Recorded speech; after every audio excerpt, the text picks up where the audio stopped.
सी Archimedes principal वाला है ना।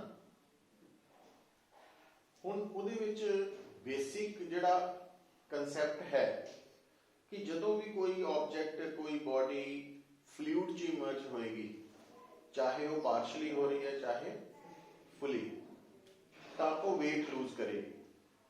और कोई भी बॉडी कितना वेट लूज करेगी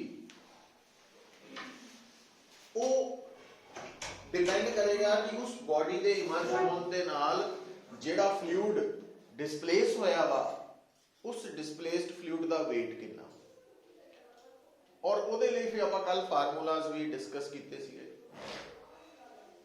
हुण इहदे विच दो गल्लां आपां जिहड़ियां नोट करनियां वो ये अंतर देखो, एक टर्म आएगी कि बॉडी फ्लूइड च सिंक कर गई।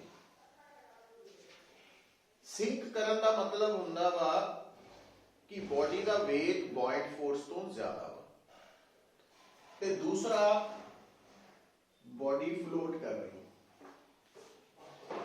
फ्लोट करन दा मतलब हुंदा वा कि बॉडी का वेट ते बॉयंट फोर्स बराबर है। ये दो गल्लां च फर्क समझना, हमेशा नाल लैके चलना। अच्छा, हुण जदों बॉडी ने सिंक करना तो बॉडी का वेट बॉयंट फोर्स तो ज्यादा होना ही होना। दूसरी, सिंक हुई बॉडी पूरी तरह नाल इमर्ज्ड होनी होनी है, ठीक है। ਇਹਦਾ मतलब हुण आ देखो, बॉडी का weight greater than buoyant force, और क्योंकि सिंक वेले बॉडी पूरी की पूरी इमर्ज्ड है, कंप्लीटली इमर्ज्ड है, ਇਹਦਾ मतलब बॉडी का वॉल्यूम ते डिस्प्लेस्ड फ्लूइड का वॉल्यूम सेम है। पर बॉयंट फोर्स ਲਈ ਕਿਹੜੀ ਡੈਂਸਿਟੀ ਜ਼ਿੰਮੇਵਾਰ ਹੈ? ਲਿਕੁਇਡ ਦੀ।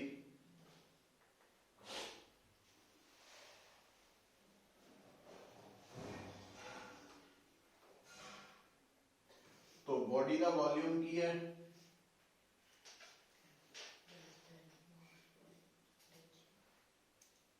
है ना।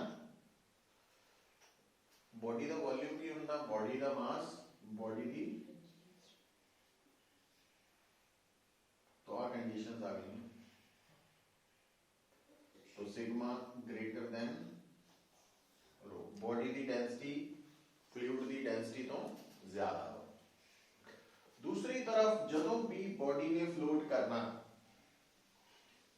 जदों भी वर्ड फ्लोट आ गया, बी और एम जी हमेशा इक्वल होने हैं।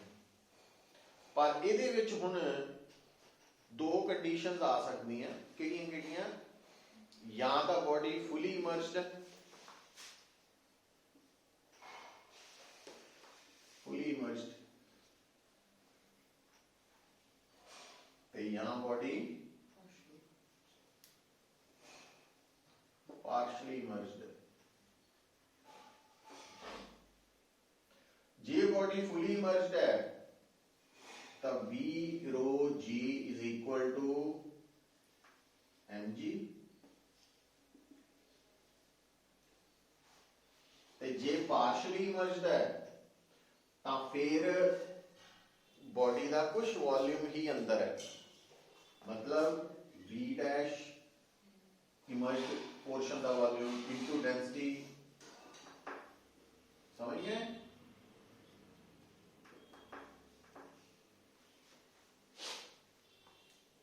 अच्छा, हुण बॉडी का मास की हुंदा? बॉडी का वॉल्यूम इनटू बॉडी की। तो जो बॉडी फुली इमर्ज्ड है, बॉडी की डेंसिटी ते बॉडी की लिक्विड की फ्लूइड की डेंसिटी बराबर है।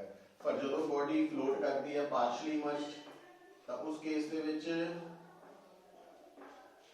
बॉडी का वॉल्यूम ते बॉडी की डेंसिटी, हुण क्योंकि पार्शली इमर्ज्ड है, इसका मतलब V dash less than V है, तो वी डैश घट है तो लिक्विड की डेंसिटी ज्यादा। सो ये कंडीशंस है जिहड़ियां सानू पता होनी चाहिए।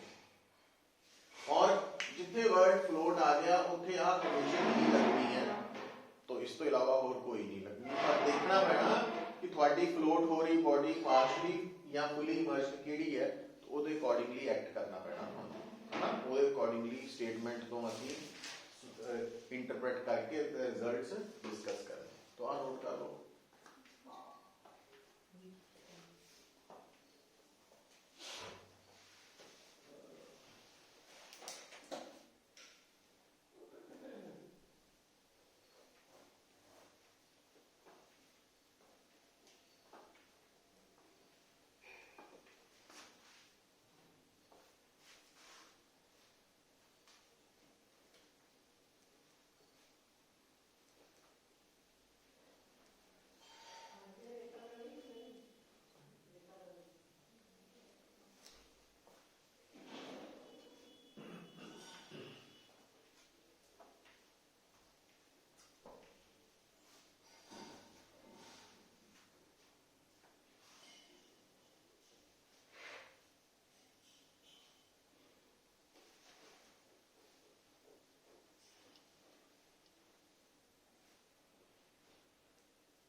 नेक्स्ट बुक देखो।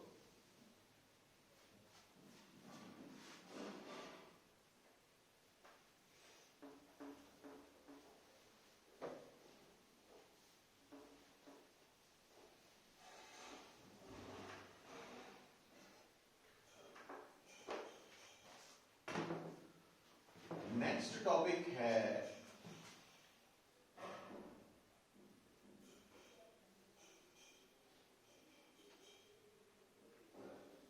Surface tension. देखो ਜਦੋਂ ਅਸੀਂ ਗੱਲ ਕਰਦੇ ਹਾਂ ਸਰਫੇਸ ਟੈਂਸ਼ਨ ਦੀ,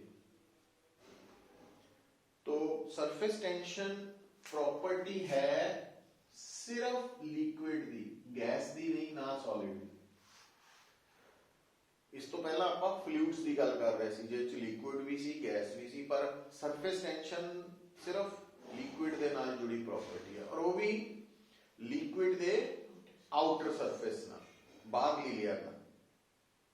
और ये गल सानू याद रखनी चाहिए है, हमेशा दिमाग च रखनी चाहिए है कि जिहड़ी लिक्विड दी आउटर लेयर हुंदी है ना, उहनूं असीं सरफेस फिल्म भी कह दिंदे आ, उहनूं असीं फ्री सरफेस ऑफ लिक्विड भी बोल दिंदे आ।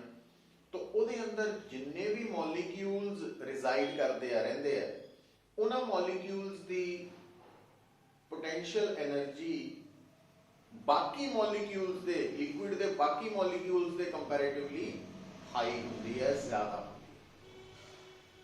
तो हर सिस्टम ये चाहता वा कि ओदी टोटल पोटेंशियल एनर्जी जितनी घट होए उन्ना वो स्टेबल होएगा। तो इस चक्कर दे विच जिहड़ी आउटर लेयर है, क्योंकि ਉਹਦੇ ਵਿੱਚ रहन वाले जिन्ने भी मॉलिक्यूल्स है वो हाई एनर्जी पोटेंशियल एनर्जी वाले मॉलिक्यूल्स होने हैं, तो हुण वो आउटर लेयर चाहती है कि ਉਹਦਾ वॉल्यूम छोटा हो जाए, ताकि ਉਹਦੇ ਚ रहन वाले हाई एनर्जी मॉलिक्यूल्स का नंबर घट जाए और टोटल एनर्जी अपने आप डिक्रीज कर जाए। हुण क्योंकि जिहड़ी आउटर लेयर है, इसकी थिकनेस असीं फिक्स्ड मनते हैं, और ਉਹਨੂੰ ਕਹਿੰਦੇ ਆ molecular range 10 raise to power -9 metre. ਇਹਦਾ ਮਤਲਬ ਉਹ ਵੋਲਿਊਮ ਨੂੰ ਘਟਾਉਣ ਦੇ ਚੱਕਰ 'ਚ ਉਹਨੂੰ ਏਰੀਆ ਘਟਾਉਣਾ ਪੈਂਦਾ। ਇਸੇ ਕਰਕੇ ਲਿਕੁਇਡ ਦੀ ਆਊਟਰ ਲੇਅਰ ਹਮੇਸ਼ਾ ਬਿਹੇਵ ਕਰਦੀ ਹੈ ਲਾਈਕ ਏ ਸਟ੍ਰੈਚਡ ਮੈਂਬਰੇਨ। ਠੀਕ ਹੈ। ਹੁਣ ਇਹ ਜਿਹੜੀ ਸਟ੍ਰੈਚਡ ਮੈਂਬਰੇਨ ਹੈ,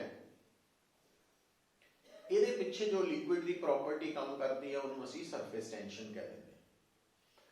ਹੁਣ ਇਹ ਸਰਫੇਸ ਟੈਂਸ਼ਨ ਹੀ ਹੈ ਜਿਹਦੇ ਕਰਕੇ, ਜਿਸ ਦੇ ਕਾਰਨ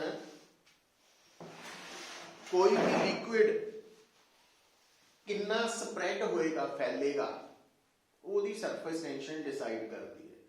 तो जिन्नी ज्यादा सरफेस टेंशन उन्नी घट स्प्रैडिंग, उल्टा होना। तो जिहड़ा लिक्विड ज्यादा फैलदा वा उहदी सरफेस टेंशन घट है। और ये गल याद रखनी है कि with the increase in temperature, temperature दे वधन दे नाल सरफेस टेंशन डिक्रीज करती है, घटदी।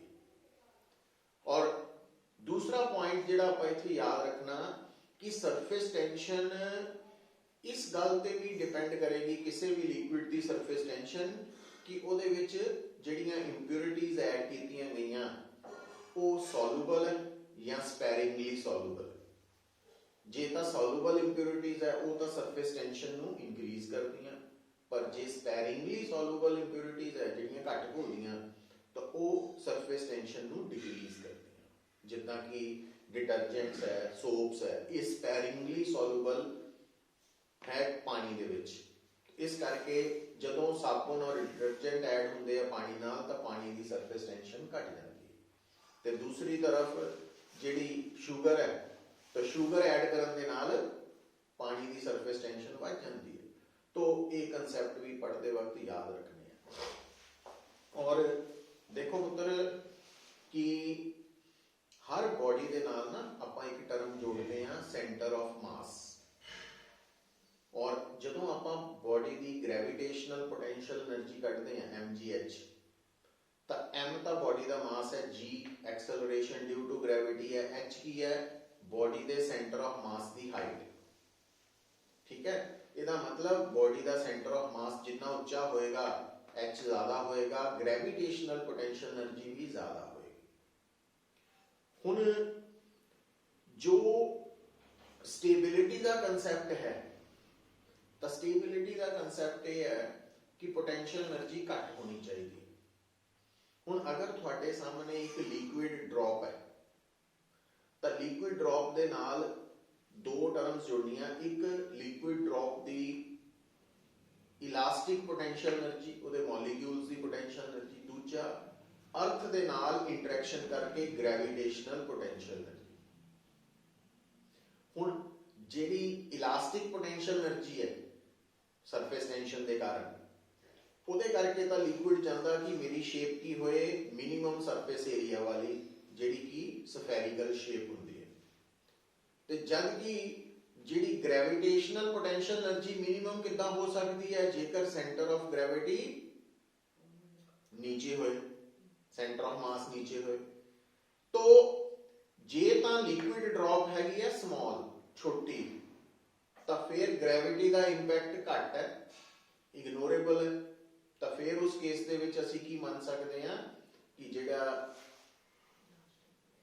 इलास्टिक पोटेंशियल एनर्जी है सरफेस टेंशन करके वो डोमिनेट कर जानी है और शेप केड़ी रहनी है, स्फेरिकल।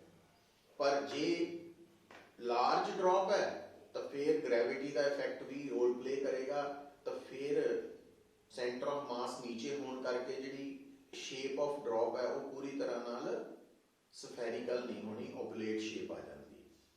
तो ये पॉइंट्स है। और क्योंकि आर्टिफिशियल सैटेलाइट के अंदर ग्रेविटी है नहीं, at the centre of earth gravity 0 है, g 0 है। ਇਹਦਾ मतलब जे लिक्विड की ड्रॉप छोटी है, वड्डी है, बहुत वड्डी है, तो ਉਹਦਾ साइज, ਉਹਦੀ शेप हमेशा आर्टिफिशियल सैटेलाइट या सेंटर ऑफ अर्थ ते स्फेरिकल ही रहनी। और ਉਹਦੇ ਲਈ ਤੁਸੀਂ शायद कई बार ना ਆਪਾਂ फेसबुक ते या अपना यूट्यूब कह लो, फेसबुक या ਜਿਹੜਾ मल्टीमीडिया जिन्ने भी साडे इन्हां दे विच कई बार आर्टिफिशियल सैटेलाइट तो ना एस्ट्रोनॉट्स ने वीडियो शूट करके भेजी होंदियां जिहदे च वो की करते हैं, पानी की बोतल उल्टी करके पानी जो बाहर निकलता वा, मतलब एक्चुअली उल्टी करन करके नहीं निकलना, प्रैस करन करके निकलना वा, क्योंकि ग्रेविटी तो है नहीं। तो वो जो बॉटल नूं, प्लास्टिक की बॉटल नूं प्रैस करते हैं, पानी जो बाहर निकलता तो वो बाहर आके किहड़ी शेप ले लैंदा, सफेरिकल शेप। ग्रेविटी उत्थे है नहीं ना, तो वो कंसैप्ट आ जाता। अच्छा हुण बेटा ਜਦੋਂ ਅਸੀਂ ਸਰਫੇਸ ਟੈਂਸ਼ਨ ਦੇ ਨਾਲ ਜੁੜੇ ਹੋਏ ਨੂਮੈਰੀਕਲਸ ਦੀ ਗੱਲ ਕਰਦੇ ਹਾਂ ਤਾਂ ਦੇਖੋ ਤੁਹਾਨੂੰ ਯਾਦ ਰੱਖਣਾ ਚਾਹੀਦਾ ਕਿ ਜਿਸ ਤਰ੍ਹਾਂ ਪ੍ਰੈਸ਼ਰ ਦਾ ਸੰਬੰਧ ਵੀ ਫੋਰਸ ਨਾਲ ਹੈ ਔਰ ਫੋਰਸ ਡਿਊ ਟੂ ਪ੍ਰੈਸ਼ਰ ਕਿੱਦਾਂ ਕੱਢੀ ਦੀ ਹੈ, ਪ੍ਰੈਸ਼ਰ ਇਨਟੂ ਏਰੀਆ, ਉਦਾਂ ਹੀ ਸਰਫੇਸ ਟੈਂਸ਼ਨ ਦਾ ਸੰਬੰਧ ਵੀ ਫੋਰਸ ਨਾਲ ਹੈ। और सरफेस टेंशन के कारण फोर्स कितना कटनी है, force into length, sorry surface tension into length, force due to surface tension कितना निकाल दिया आप, सरफेस टेंशन इनटू लेंथ। और जिस तरह जदों असी फोर्स ड्यू टू प्रैशर निकालते हैं, प्रैशर इनटू एरिया, तो वो जिहड़ी फोर्स हुंदी है वो एरिए दे परपेंडिकुलर हुंदी है। उदा ही याद रखना कि जिहड़ी force due to surface tension है वो कितनी होनी है, सरफेस टेंशन इनटू लेंथ, और इस फोर्स की डायरेक्शन की होनी है, लिक्विड सरफेस दे टेंजेंशियल और लेंथ दे परपेंडिकुलर, जिहड़ी लेंथ लई है ना उहदे परपेंडिकुलर। समझ आई लगी क्या? तो हुण बेटा एक होर गल याद रखनी है कि सरफेस टेंशन ਦਾ ਸੰਬੰਧ ਕਿਉਂਕਿ ਫ੍ਰੀ ਸਰਫੇਸ ਦੇ ਨਾਲ, तो किसी भी प्रॉब्लम ਦੇ ਵਿੱਚ फ्री ਸਰਫੇਸਿਸ ਦਾ ਨੰਬਰ ਕਾਊਂਟ ਕਰਨਾ ਪਤਾ ਹੋਣਾ ਚਾਹੀਦਾ, ਆਣਾ ਚਾਹੀਦਾ। ਹੁਣ ਜਿੱਦਾਂ अगर मान लो ਤੁਹਾਡੇ ਕੋਲ ਆ ਲਿਕੁਇਡ ਡ੍ਰੌਪ ਹੈ, ਆ ਤੁਹਾਡੇ ਕੋਲ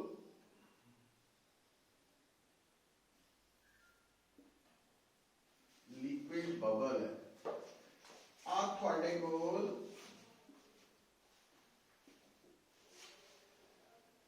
गैस बबल,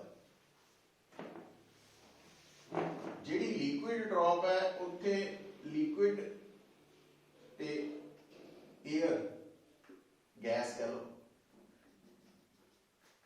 लिक्विड बबल के केस च सरफेस लिक्विड दा वा, अंदर भी गैस बाहर भी गैस, गैस कर लो वर्ड। गैस बबल दे केस च अंदर गैस बाहर लिक्विड।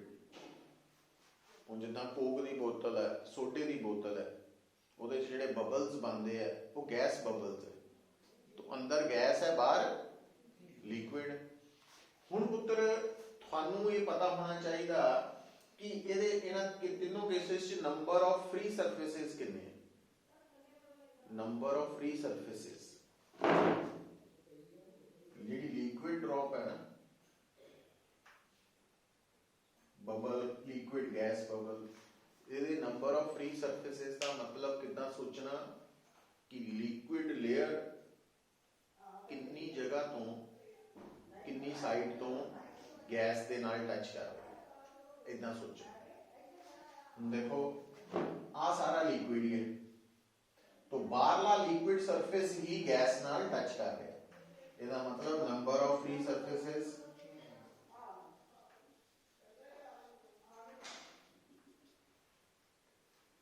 पर इत्थे दो है, इत्थे इत्थे अंदर है फ्री सरफेस, इत्थे अंदर बाहर, इत्थे बाहर,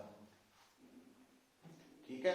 सो क्योंकि फ्री सरफेस के नाल सरफेस टेंशन रिलेटेड है, तो इस करके number of free surfaces count होना बहुत जरूरी है। दूसरी गल हुण जिद्दां मान लो आ तुहाडे कोल पुत्र एक फ्रेम है, आ जिहड़ी जगह वो खाली है, पर आपां की कीता इस फ्रेम नूं लिक्विड सोल्यूशन च, जिद्दां सोप सोल्यूशन है ਉਹਦੇ ਚ ਅਸੀਂ फ्रेम डिप ਕੀਤਾ ਤਾਂ ਅਸੀਂ ਕੀ देखिया, ਇੱਥੇ लिक्विड फिल्म बन गई, साबुन की फिल्म आ गई।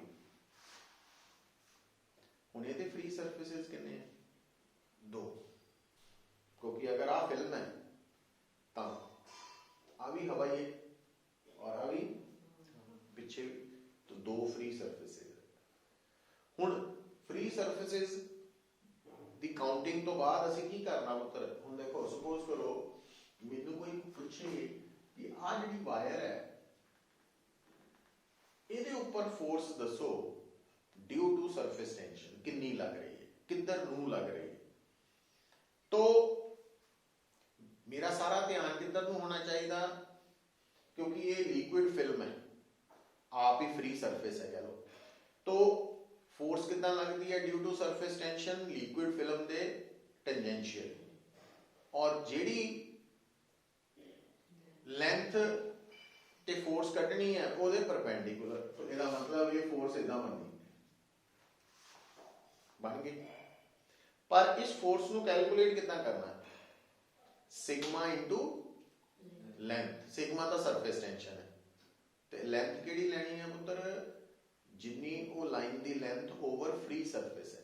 हुण तुहानू क्योंकि पता है ये कितने फ्री सरफेसेस है, दो आ, तो तुहाडे वालों दी लेंथ L है ते पिछों भी 2L आ जाएगी, मतलब इत्थे जिहड़ी F है वो 2 सिग्मा है,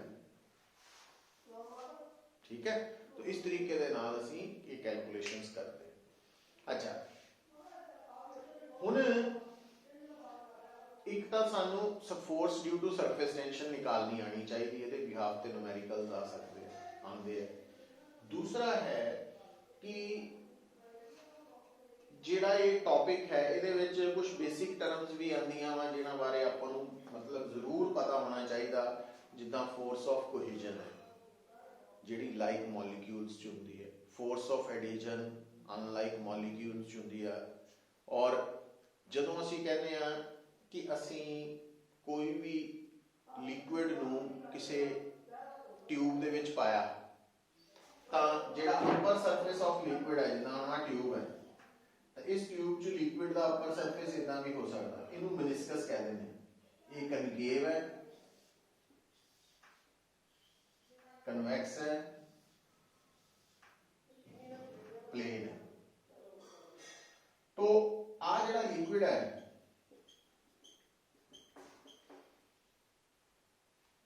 तो इस पॉइंट पे आ जिहड़ा पॉइंट है, इस पॉइंट पे असीं की देख रहे हैं कि जिहड़ा लिक्विड है वो सॉलिड के नाल टच कर रहा, और प्लस इधर आ देखो आ लिक्विड है, आ सॉलिड है, आ गैस है, तीनों कॉन्टैक्ट है ना। उस पॉइंट पे अगर असीं लिक्विड सरफेस दे टेंजेंट ड्रॉ करिए तां ये जिहड़ा टेंजेंट है ये उस सॉलिड सरफेस नाल जिहड़ा लिक्विड नाल टच कर रहा है जिन्ना एंगल बनांदा उहनूं असीं एंगल ऑफ कॉन्टैक्ट कहते हैं। तो ये टर्म्स पता होनी चाहिए। और असीं इत्थे टर्म यूज करते हैं कि जेकर ट्यूब के अंदर पाया हुआ लिक्विड का सरफेस मेनिस्कस जिहड़ा वा वो कनकेव है, तो इसका मतलब वो लिक्विड सॉलिड नूं वेट कर रहा,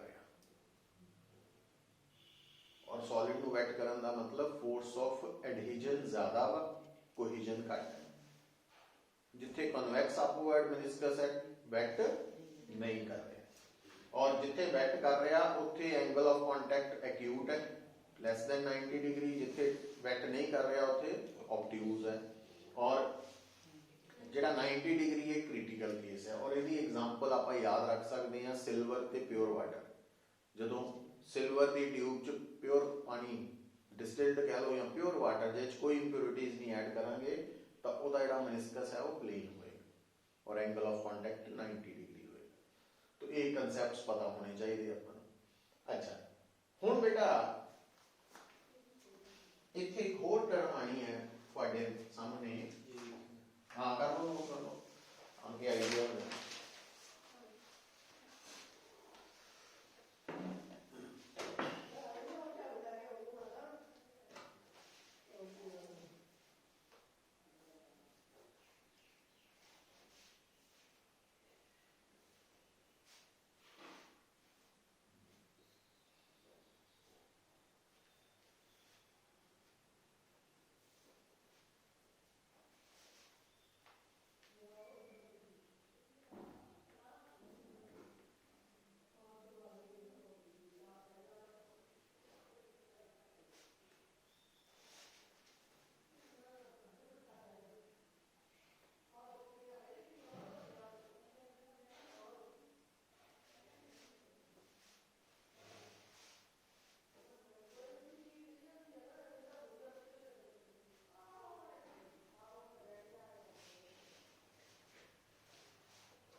देखो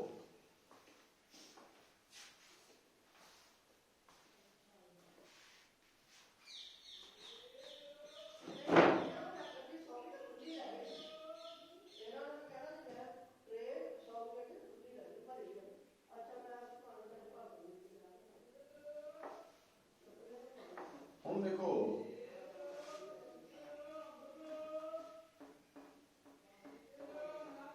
जेड़ा एंगल ऑफ कॉन्टैक्ट है ना, it decreases with the increase in temperature.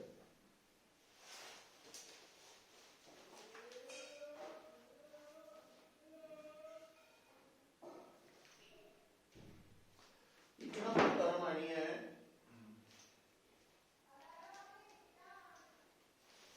Surface energy.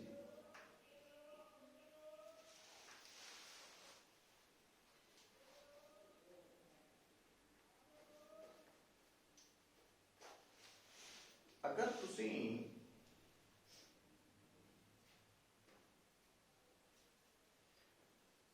एक प्रॉब्लम देखते हैं जिहदे च की ऑब्जर्व कर रहे हैं कि जिहड़ा गिवन लिक्विड है ना, ਉਹਦਾ फ्री सरफेस इंक्रीज हो रहा है, तो अगर फ्री सरफेस इंक्रीज होएगा तो जिहड़ी सरफेस फिल्म है ਉਹਦਾ वॉल्यूम भी इंक्रीज करेगा, और अगर वॉल्यूम इंक्रीज करेगा तो हायर पोटेंशियल एनर्जी वाले मॉलिक्यूल्स का नंबर भी इंक्रीज करेगा, तो टोटल पोटेंशियल एनर्जी इंक्रीज होगी।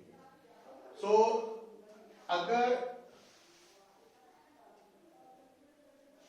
पोटेंशियल एनर्जी इंक्रीज हुई है तो उस इंक्रीज इन पोटेंशियल एनर्जी नूं किहदे नाल डिवाइड करना, increase in free surface area. आ गल बड़ी इंपॉर्टेंट।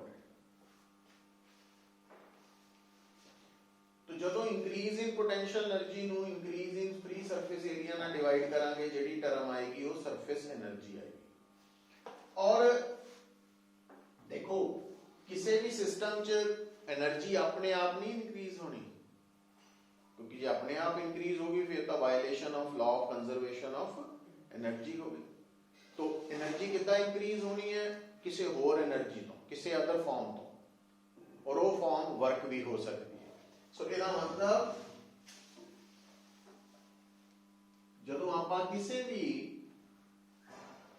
लिक्विड का फ्री सरफेस एरिया बढ़ावांगे तो सानू वर्क करना पड़ेगा।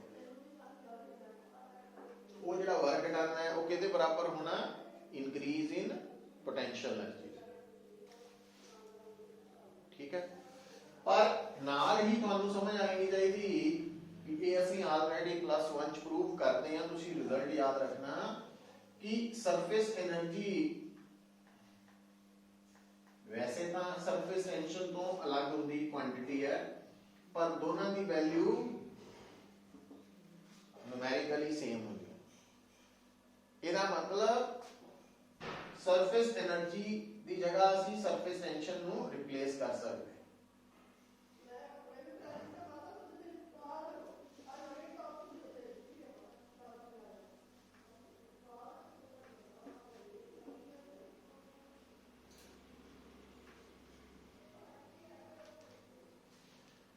एक आ फार्मूला, दूसरा इधरों।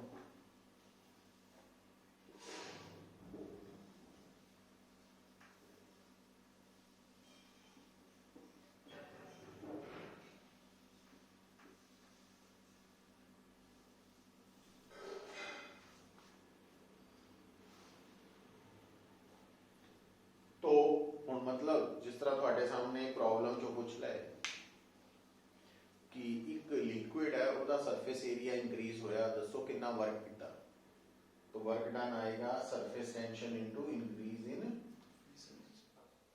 या दसो कितनी उसकी पोटेंशियल एनर्जी इंक्रीज हुई, तो increase in potential energy surface tension into increase in free surface area. तो ये फार्मूला है। कारण देखो पुत्र हुंदा की है, बार बार एको गल कर रहे हैं कि ये जिहड़ा वर्क डन का कंसैप्ट है, वर्क डन का कंसैप्ट हैगा ईजी है, but confusing in the sense है कि असीं हमेशा वर्क डन वाले न्यूमेरिकल च फोर्स ते डिस्प्लेसमेंट की डॉट प्रोडक्ट ते ही अटक जाते हैं, अगे सोच नहीं ना पाने। जबकि डिफरेंट सिचुएशन च वर्क डन के लिए असी अलग अलग कंसैप्ट पढ़ चुके हैं। हुण जिद्दां मान लो मेरे सामने कोई लिक्विड ड्रॉप है और लिक्विड ड्रॉप एक्सपैंड कर गई, फैल गई, वड्डी हो गई, तो हुण मैनू कोई कहे दसो कितना वर्क डन होया, तो मैं किहड़े एंगल तो उन्होंने कैलकुलेट करना, सरफेस टेंशन इनटू इंक्रीज इन, हाँ हुण फ्री सरफेस एरिया कितना कढना। तो देखो जदों तुहाडे सामने साइज वधना वा तां तुसीं फाइनल एरिया चों इनीशियल एरिया, हुण फाइनल एरिया ज्योमैट्री के हिसाब नाल जे स्फीयर है तां है ना 4 पाई आर स्केयर वाले फार्मूला तो निकलने सारा कुछ। जदों आपां वो इंक्रीज इन एरिया कढ़ लिया, उस तो बाद तुसीं देखो कि ये नंबर ऑफ फ्री सरफेसिस कितने हैं। जे तो एको ही है तो फिर वही आंसर है फ्री सरफेस एरिया भी, पर जे दो है तो फिर मल्टीप्लाई कर देना दो। तो इतना गल्लां दा ख्याल रखांगे तो काम बड़ा ईजी है, कोई एडी गल नहीं है, बट ये पॉइंट्स नूं माइंड च रखना बड़ा जरूरी है। वो नहीं रहते तो सारी गड़बड़ होनी, तो जिदन रह गए तो घर बैठे भी तैयारी हो जानी है, तो जे नहीं रहते तो फिर जिथे मर्जी ऑल ओवर इंडिया घूम लो तो भी कुछ नहीं बनना। मतलब इन्हां चीज़ों पर कंसनट्रेट करना पैना, बार बार उहदे नाल दे न्यूमेरिकल्स ट्राई करने पैने आ, फार्मूला नूं याद रखना पैना भी ये फार्मूला किहड़ी सिचुएशन लई। अच्छा इदां ही पोटेंशियल एनर्जी वाला गल, क्योंकि पोटेंशियल एनर्जी 9th च पढ़ा दी जाती है MGH, तो जो भी कोई न्यूमेरिकल आता ना calculate change in potential energy तो MGH ही दिमाग च आता, जबकि कई तरह दी पोटेंशियल एनर्जीज है हुण आपां पढ़ चुके हैं। तो अगर लिक्विड के साइज के वधन नाल इंक्रीज इन पोटेंशियल एनर्जी कढनी है तो कितना निकलनी है, surface tension into increase in free surface area. So ये पॉइंट्स याद रखने हैं। तो और कर लो नोट कुछ अगे चल इदा वा, मतलब प्रैक्टिस सेक थोड़ी ना, हम जिदा +1 क्लास चल रही ना, उन्होंने लिए एक तरह का रिवीजन टाइम रखा वा रात को ऑनलाइन ही 9 तो 9:30 अद्धे घंटे की क्लास अज तो ही शुरू करनी है डेली।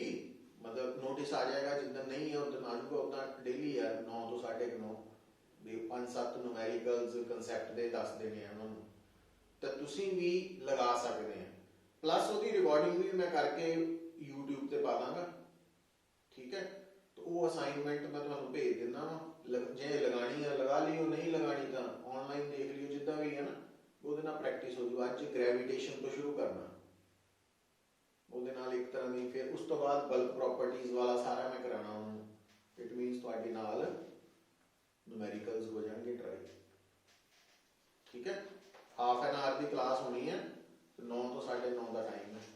वो मैं लिंक भी भेज दांगा, ज्वाइन कर लियो करना जितना भी होए, क्योंकि है कि सारा कुछ पुत्र प्रैक्टिस है, विदाउट प्रैक्टिस नहीं, क्योंकि सिलेबस बड़ा वास्ट है ना।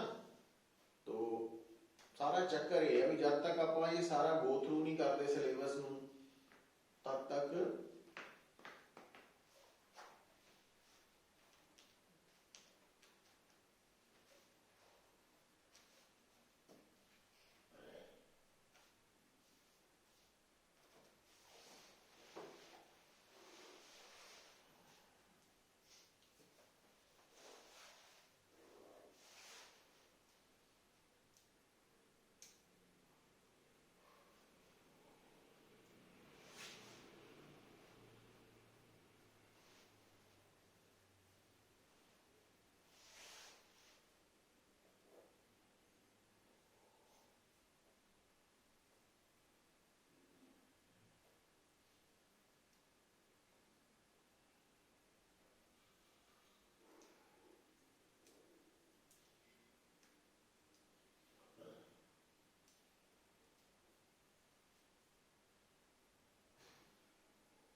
नेक्स्ट देखो।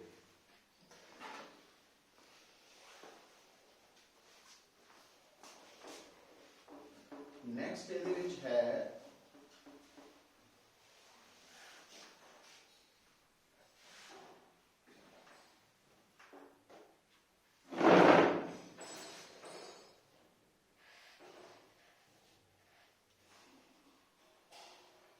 कैपिलैरिटी। कैपिलैरिटी का कंसैप्ट, अच्छा संडे को तुहानू टेस्ट दस्सिया वा ते ओह तीनों वो सौखा रहेगा कि एसी ते ईएमआई वाला जेड़ा दोनों चो एक टेस्ट जेड़ा मर्जी तैयार कर लो, मैं मैनू दस दिओ फिर मैं उहदे हिसाब नाल बना देना। एसी ते ईएमआई ठीक रहो, हाँ हुण पढ़िया ना तां मेरे दिमाग च आ गया भी वो कर लैने फिर। प्लस उहदे च ना कुछ टॉपिक्स आपां हाले कीते नहीं कॉम्पीटिशन वाले, वो भी फिर मैं नाले करवा दांगा तुहानू एक दो दिन च, संडे नूं लगा के क्लास ना वो भी टॉपिक कर लांगे, फिर अगले संडे उहदा रख लांगे। तो एसी एंड ईएमआई का टेस्ट है, मैं ग्रुप च पा देना। कैपिलैरिटी, कैपिलैरिटी दे विच कंसैप्ट बेसिकली की है पुत्र कि जदों भी कैपिलरी ट्यूब होंदी है बड़ी थिन ट्यूब जिहदा डायामीटर रेडियस बड़ा छोटा, जदों उहनूं असीं किसी लिक्विड च डिप करते हैं तो लिक्विड या राइज करेगा या फॉल करेगा, डिप्रेस होएगा। राइज वो करेगा जिहदा angle of contact less than 90 degree है, फॉल वो करेगा जिहदा मोर दैन 90 डिग्री है। जिहड़ा वेट करदा वा वो राइज करेगा, जिहड़ा वेट नहीं करदा वो फॉल करेगा। और कितना फॉल करेगा कितना राइज करेगा तो एक एसेंट फार्मूला तो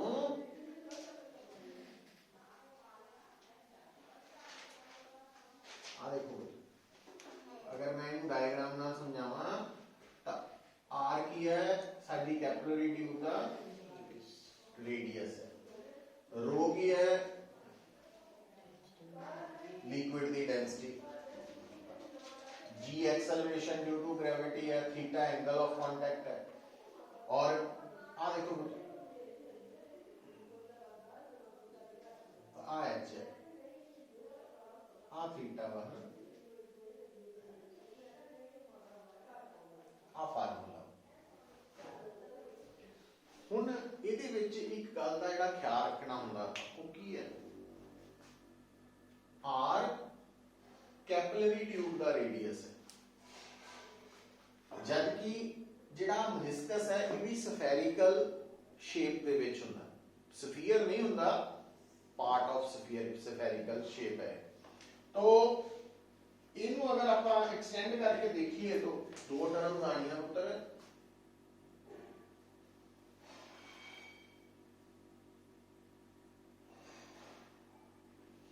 तो आ जिहड़ा स्फीयर है ओदा ये पार्ट है, इस स्फीयर का जिहड़ा सेंटर है वो इहदा सेंटर ऑफ कर्वेचर है, ते इहदा जो रेडियस है वो रेडियस ऑफ कर्वेचर है। तो आ है radius of curvature of meniscus,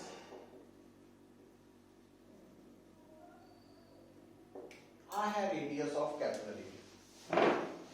radius of capillary tube given tube नहीं फिक्स है, पर जिहड़ा रेडियस ऑफ मेनिस्कस है वो डिपेंड करेगा मेनिस्कस दी शेप ते। जिदा मान लो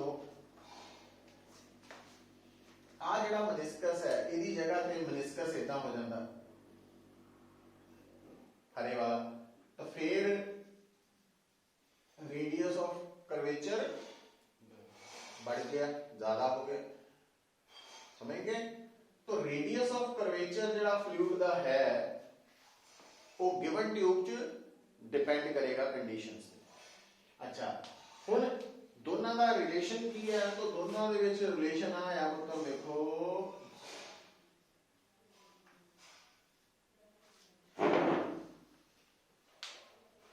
मतलब जे तुसी radius of capillary tube use करना ते नाल cos थीटा आएगा, पर जे तुसी रेडियस ऑफ मेनिस्कस यूज करना फिर ਇਹਦਾ मतलब रिलेशन की बनया, रिलेशन इतो बन जाना ना, आ रेडियस ऑफ कर्वेचर, सो अगर आ एंगल थीटा तो आ एंगल भी, तो इस right angle triangle base hypotenuse, तो स्मॉल आर नु अपन जो इतने आर cos थीटा लिखांगे cos थीटा ना cos थीटा कट, ठीक है। अच्छा हुण आ फार्मूला उदों यूज करना जदों रेडियस ऑफ कर्वेचर पता, ते आ उदों यूज करना जदों रेडियस ऑफ कैपिलरी ट्यूब पता। दूसरी गल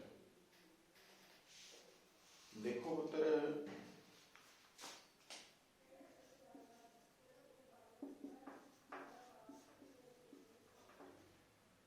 तो राइट साइड जी आ टर्म्स है ये 2 फिक्स है constant, density sorry surface tension of liquid ते density of liquid given temperature ते फिक्स है, जी दी वैल्यू गिवन प्लेस ते फिक्स है, ਇਹਦਾ मतलब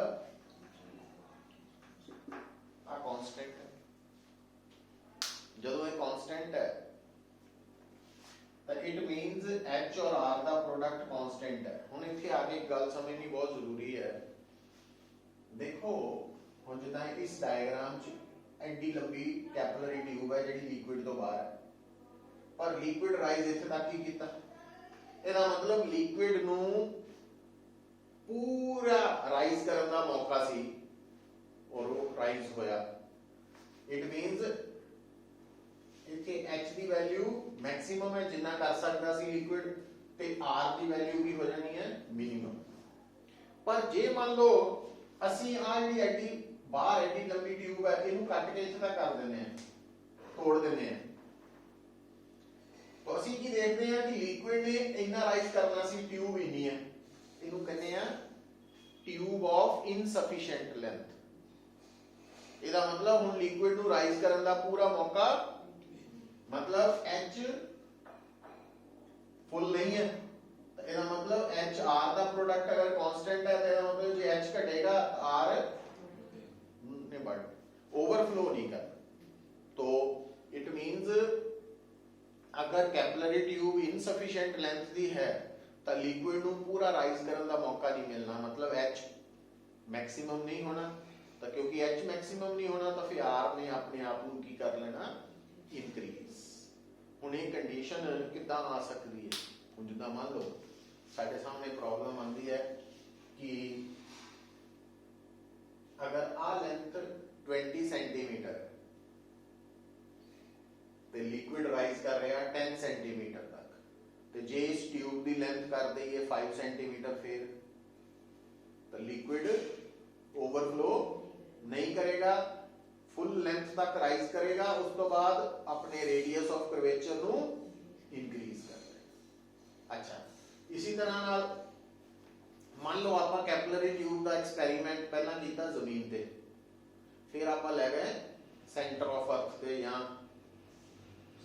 आर्टिफिशियल सैटेलाइट ते, उत्थे जी की हो गया, एच की आना इनफाइनाइट।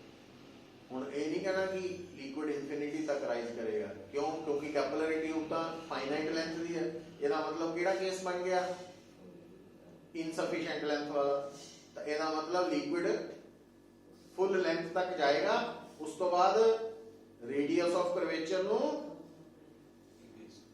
इंक्रीज, कम नहीं, h घट है तो r इंक्रीज करेगा। तो जो r इंक्रीज, अच्छा हुण क्योंकि g 0 है तो h इंफिनिटी जा रहा, ਇਹਦਾ मतलब जे h इंफिनिटी नहीं हो सकता तो फिर r ਨੂੰ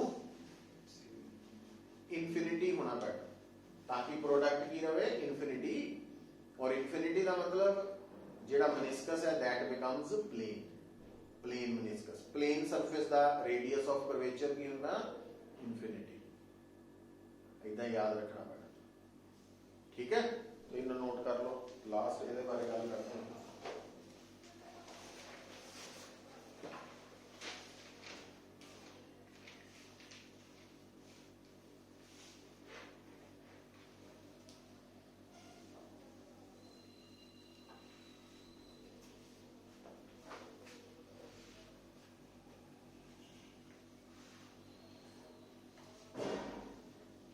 शाम की क्लास है ना, ਉਹਦੇ ਲਈ ग्रेविटेशन वाला टॉपिक एक बार थ्योरी पढ़ के बैठी हो ना, फिर गल समझ आनी है। तो 3-4 दिन लगातार लगानी क्लास ਆਪਾਂ, ताकि ग्रेविटेशन ਦੀਆਂ मैक्सिमम बेसिक प्रॉब्लम्स भी सॉल्व हो जाए, सारा रिवाइज हो जाए।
एक्चुअली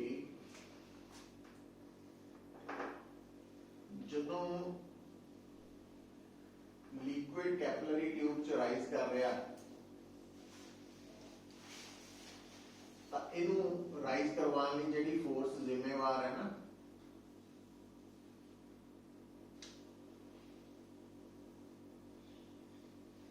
ਉੱਪਰ ਨੂੰ ਜਿਹੜੀ ਟੋਟਲ ਫੋਰਸ ਇਹਨੂੰ ਉੱਪਰ ਨੂੰ ਖਿੱਚ ਰਹੀ ਹੈ ਉਹ ਕਿੰਨੀ ਹੈ?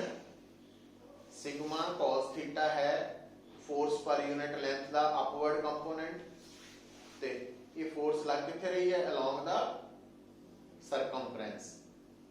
सिलेंडर का सरकमफ्रेंस 2 पाई आ रही है, तो इस करके ऊपर ਨੂੰ टोटल फोर्स सरफेस टेंशन करके इन्नी लग रही है, ये ਇਹਨੂੰ ऊपर ਨੂੰ खिंच रही है। और शुरू ਚ ਜਦੋਂ ਇਹ फोर्स ਨੂੰ ऊपर ਨੂੰ खिंच रही है ਤਾਂ ਆ पोर्शन ਵੱਧ ਰਿਹਾ है, मतलब आ पोर्शन का वेट जदों ਇਹਦੇ बराबर हो जाता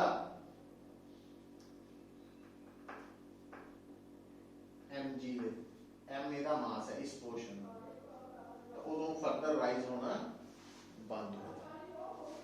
ਇਹਦਾ मतलब कि इस कैपिलरी ट्यूब च जदों लिक्विड राइज करेगा तो उस राइज हुए लिक्विड का मास इस फार्मूला तो आपां